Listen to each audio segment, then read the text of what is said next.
So we've got a problem. College students nowadays are seemingly more tired than ever before. Wherever you turn on the internet, be it in research articles or on various Reddit threads, students are just desperately looking for ways to stay on top of their studies, even when they're feeling absolutely exhausted. And I know what you're thinking. Alex, if you're tired, you shouldn't study or work.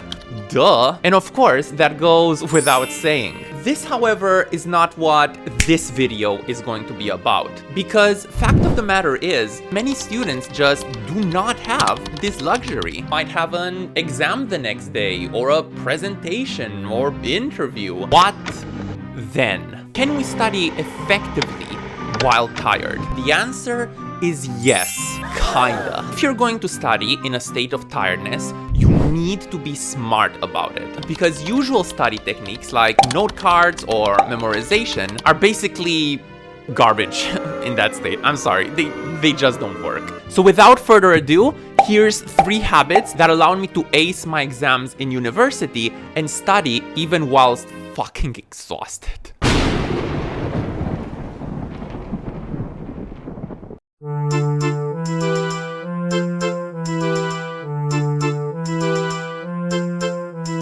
So starting with level 1, the most basic habit. So in one of my previous videos, I talked about how one of the main reasons why we are distracted and fatigued like all the time is because we're constantly overwhelmed. As many people online are more than happy to tell you, things sometimes can become just too much. And let me tell you that nothing in this world amplifies my tiredness to a greater extent than walking in my office and discovering that it's a complete fucking disaster. As Libby Sanders puts it in this wonderful Harvard Business Review article, the physical environment of the workplace has a significant effect on the way that we work. When our workspace is a mess, so are we. Cluttered spaces can have negative effects on our stress and anxiety levels, as well as our ability to focus, our eating choices, and even our sleep.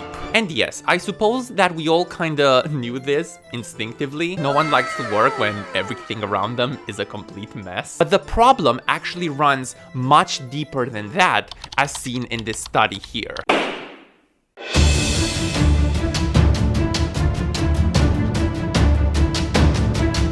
Workspace clutter is strongly correlated with workload stress, emotional exhaustion, decisional procrastination, and even social desirability. Yup, it's bad.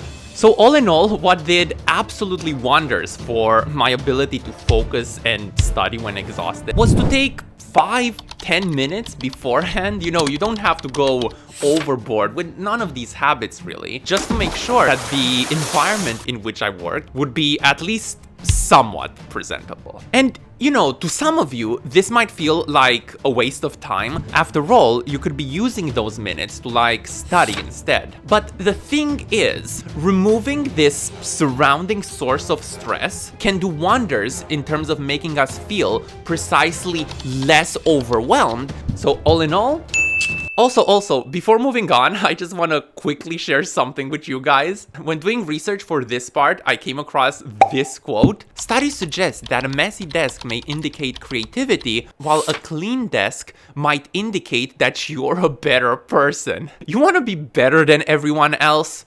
Clean your fucking desk.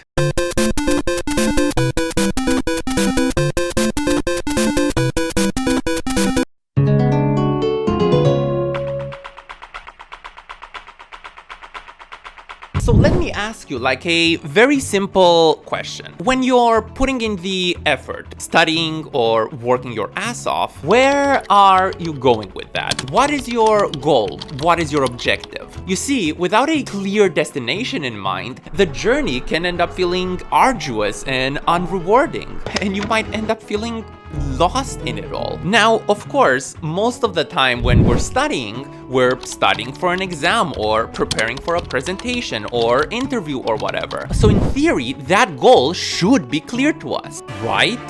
One of the biggest problems with working or studying while tired is that tiredness makes us less able to visualize our goals, to visualize the end point. And as a result, this just ends up sucking the motivation out of whatever it was we were doing. It's all just kind of a blur for our brain. So it's really, really difficult for us to motivate ourselves to do anything at all, to push through with studying or working. So let me introduce you to the progress bar.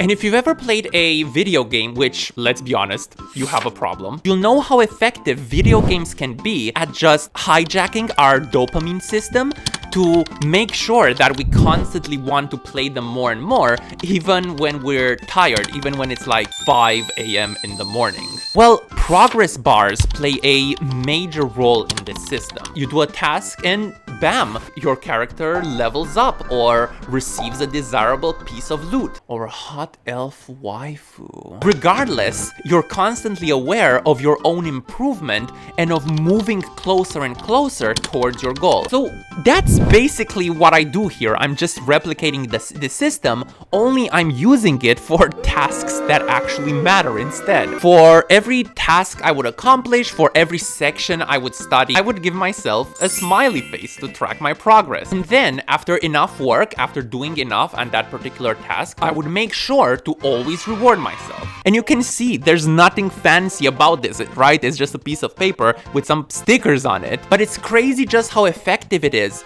for our dopamine-starved little brains to give us just that extra bit of oomph when we really need it. Remember this. When in doubt, you always want things shoved right in your face.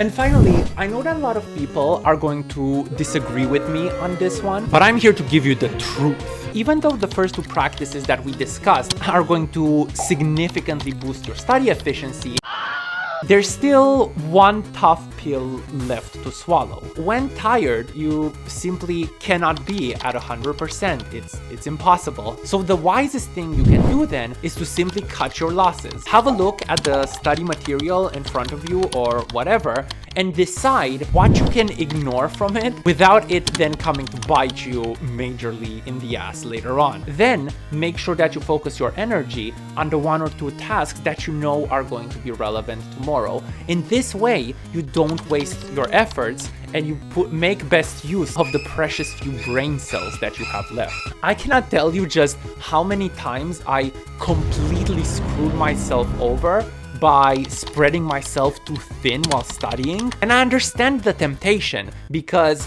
people are risk averse and they're always concerned that the one thing they don't get to touch on is the thing that is going to show up on the exam. When mentally exhausted, less is always more.